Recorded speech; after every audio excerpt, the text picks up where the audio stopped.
नाश्त्यासाठी किंवा लहान मुलांच्या टिफिनसाठी मस्त असा पराठा बघतो तर इथे मी हिरवीगार मेथी घेतलेली ही स्वच्छ धुवून चिरून घ्यायची. आता यामध्ये मीठ आणि ओवा घालायचा आणि ही व्यवस्थित मिक्स करायची. याने मेथीचा कडवटपणा कमी होतो. आता यामध्ये गव्हाचं पीठ घालायचं. आधी गव्हाचं पीठ व्यवस्थित मिक्स करून घ्यायचं आणि नंतर थोडं थोडं पाणी घालून याचा छान गोळा मळून घ्यायचा.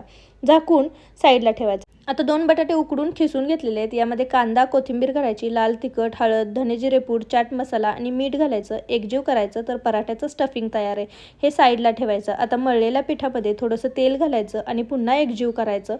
तयार पिठाचा एक गोळा काढून घ्यायचा आणि सुक्या पिठामध्ये हा छान घोळून घ्यायचा. आता आपण पुरणाला जसं पारी बनवतो तशी गोल पारी बनवायची. यामध्ये तयार केलेलं स्टफिंग घालायचं, छान सील करून घ्यायचं व्यवस्थित आणि छान पुन्हा हे सुक्या पिठामध्ये घोळून घ्यायचं. हलक्या हाताने याचा पराठा लाटून घ्यायचा. तर मस्त पराठा तयार झालेला आहे.